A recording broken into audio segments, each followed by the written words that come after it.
முள்ளிவாய்க்கால் கஞ்சி இதை வெறும் உணவென்றோ இல்லை சொந்தங்கள் எல்லாம் கூடி குழாவியுண்டு மகிழ்ந்த கூட்டாஞ்சோறென்றோ நினைத்து விடாதீர்கள். ஒரு இனத்தின் இறுதி மூச்சு நின்று விடாமல் பசும் நெல் விளைந்த பூமியில் பட்டினி சாவு வராமல் பார்த்து கொண்டதும் இந்த முள்ளிவாய்க்கால் கஞ்சிதான். உப்பில்லாத அந்த அரிசி கஞ்சியால் உயிர் பிழைத்த தலைமுறை நாங்கள். வானமே எங்களுக்காய் அழுத நாட்களவை, நிலவு கூட எமக்காய் கண்ணீர் சிந்தி உறைந்து போன பொழுதுகளவை, வன்னி மண்ணின் அவலம் பார்த்து வானமே பிளந்து போன நொடிகளவை. ஆம், வலி சுமந்த விழிகளோடு வட்டுவாகல் பாலத்தால் நடந்து சென்ற பொழுதுகளை பற்றி தான் பேசுகிறேன். வரலாறாகவே வாழ்ந்த இனம் வழியேதுமில்லாமல் தன் இறுதி கணங்களுக்குள் புகுந்த பொழுதுகளை பற்றி தான் பேசுகிறேன். உங்களுக்கு ஞாபகம் இருக்கிறதா? செத்து விழுந்த எம் உறவுகளை அள்ளி அணைத்து ஒப்பாரி வைக்க கூட நேரமில்லாமல் புதைகுழி வெட்டி அவர்களை விதையிலே இட்டு 3 புடி மண்ணை அள்ளி போட்டு வர முடியாமல் அவர்கள் பிணங்களை கடந்து வந்த பொழுதுகள் நினைவிருக்கிறதா?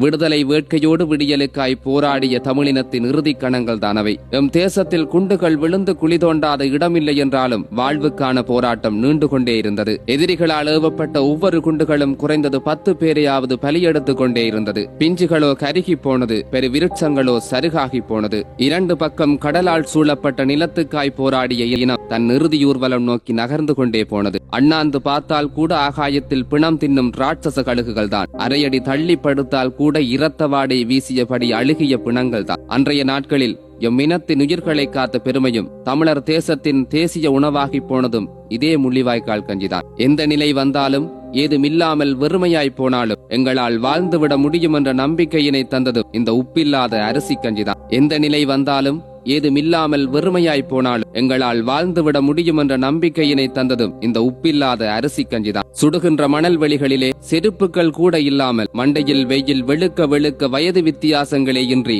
வரிசையில் கஞ்சிக்காய் காத்து கொண்டிருந்த பொழுதுகள் தமிழர் நாம் நெருப்பாற்றில் குளித்த பொழுதுகள் தான். முள்ளிவாய்க்கால் கஞ்சி அது தமிழினத்துக்கு எதிரான இனப்படுகொலையை காலம் காலமாக நினைவு கூர்ந்து கொண்டே இருக்கும். இதை வெறும் உணவென்று நினைத்து விடாதீர்கள். தமிழர் உணர்வோடு கலந்த ஓர் அத்தியாயம். இன்னமும் வீழ்ந்து விடாமல் வீரத்தோடு போராட வல்லமை தந்த ஓர் புரட்சி.